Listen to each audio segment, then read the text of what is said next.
Pangalawa sa pinakamatagal ng aktibong political party sa bansa, ang Liberal Party. Ang LP ay itinatag noong January 19, 1946 ni Noy Senate President Manuel Rojas, Senate President pro tempore Elpidio Quirino at ni dating 9th Senatorial District Senator Jose Avellino mula sa breakaway liberal wing na Nacionalista Party. Ang Liberal Party ay nagsilbing governing party ng apat na mga naging pangulo ng Pilipinas. Kabilang dito sina Manuel Rojas, Elpidio Quirino, Diosdado Macapagal at Benigno Aquino III.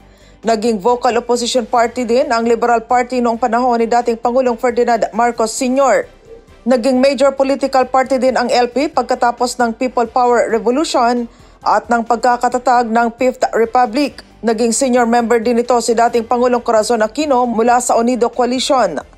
Muli ring naging popular ang LP matapos ang pagkamatay ni Ginang Aquino noong 2009 nang mahalal bilang Pangulo ng Pilipinas ang anak nitong si dating Pangulong Noynoy Aquino. Dalawa naman sa mga kasapi ng LP sina dating Pangulong Cory Aquino at dating Senadora Leila de Lima ay tumanggap ng prestigious sa Prize for Freedom Award na siyang pinakamataas na international award para sa liberal at democratic politicians mula sa taong 1985.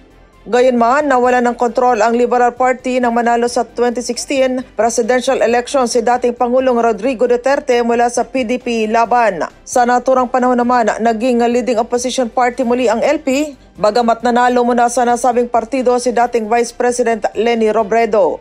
Sa ginanap naman na 2022 general election, naging setback ang partido nang kapwa matalo ang kanilang manok sa pagkapangulo at pangalawang pangulo. Hindi kasi pinalad sa naturang halalan sina LP Presidentiable Leni Robredo at Vice Presidentiable Kiko Pangilinan. Nitong September 20, pinakilala ng Liberal Party ang ilan sa kanilang mga pambato para sa 2025 midterm elections.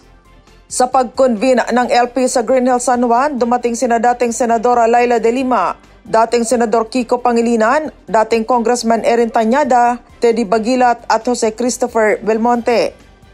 Sa naturang pagtitipon, inanunsyo ni Tañada ang pagsabak ni Pangilinan sa pagkasenador ng LP, habang si dating Vice President Leni Robredo Anya ay tatakbong alkalde ng Naga, Camarines Sur. Nominees naman sa mamamayang Liberal Party list sina de Lima, Bagilat at Tañada.